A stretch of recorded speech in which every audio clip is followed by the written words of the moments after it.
Ahibati fillah, di surat Fussilat ayat 29 kita akan menyimak bagaimana orang-orang kafir ini minta kepada Allah, kepingin lihat mana yang menyesatkan kami, kata dia. Mereka ingin melampiaskan marah mereka,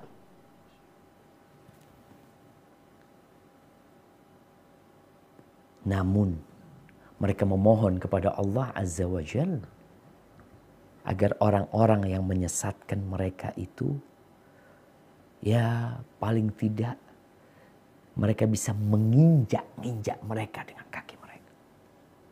Sakit hati, dibohongin. Tapi engkau mau dibohongin. Dibacakan ayat Allah nggak mau, disampaikan hadis Nabi nggak mau, malah dikatakan orang-orang menyampaikan kebenaran ini dianggap pendusta. Dianggap orang-orang yang terbelakang, yang tidak mengikuti perkembangan zaman. Coba dibaca surat Al-Fussilat ayat 29.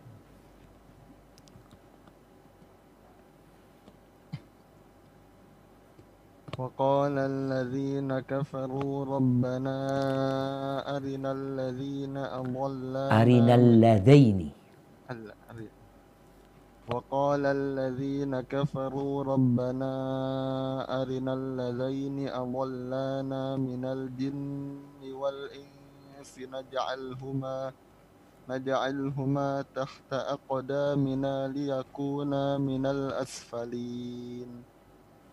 Dan orang-orang yang kafir berkata, ya Tuhan kami, perlihatkanlah kepada kami dua golongan yang telah menyesatkan kami, yaitu golongan jin dan manusia, agar kami meletakkan keduanya di bawah telapak kaki kami, agar kedua golongan itu menjadi yang paling bawah atau hina. Bayangkan jemaah, mereka ingin, mereka sakit hati masuk neraka nih mereka.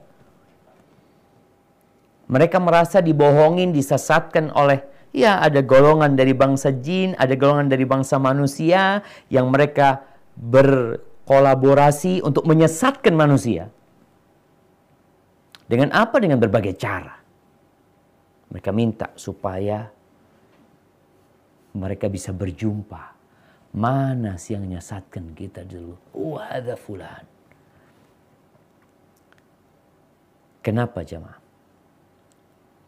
Kalau kita mundur ke 3 ayat sebelum ayat yang kita baca, kita akan tahu model dan cara mereka menyesatkan manusia itu kayak apa. Supaya kita jangan tergoda sama bentuk-bentuk penyesatan yang dibungkus dengan ya kebenaran. Coba kita baca ayat 26 sampai 28 di surat Fussilat. Nah.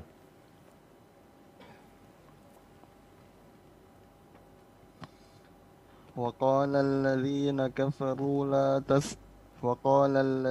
كفروا لا تسمعوا لهذا القرآن والغوا فيه لعلكم تغلبون فلنذيقن الذين كفروا عذابا شديدا ولنجزينهم أسوأ الذي كانوا يعملون ذلك جزاء أعداء الله النار لهم فيها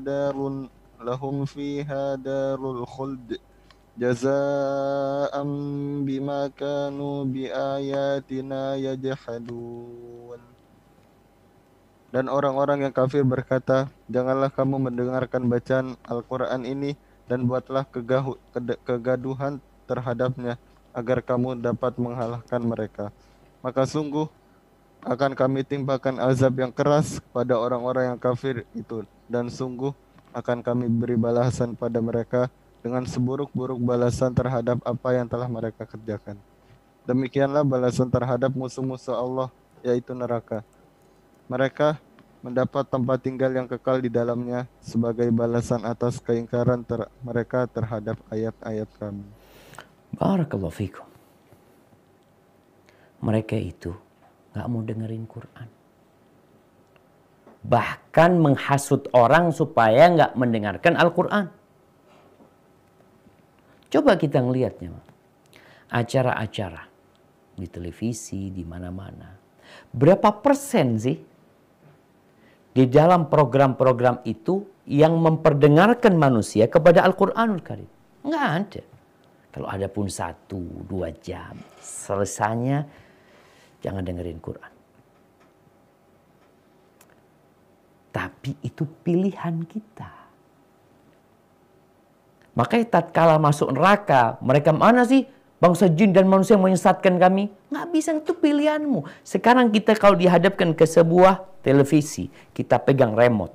Kita pegang remote nih. Di sana ada acara-acara yang menarik. Yang sesuai dengan nafsu kita. Di situ ada acara-acara untuk mendengarkan Al-Quran Karim, mendengarkan ayat-ayat Allah. Tapi kita milih mana pada waktu itu? Engkau pilih mana? Kan pilihanmu. Apakah para pemimpin-pemimpin itu memaksamu untuk menonton hal-hal yang tidak berguna? Enggak. Engkau kan yang pegang remote. Engkau yang bisa taruh nomor 1, nomor 7, nomor 10. Namun mereka membuat program yang membuat manusia untuk meninggalkan Al-Quran Al-Karim. Ya, usaha itu ada. Oleh karena itu, nggak ada keringanan buat mereka, jemaah.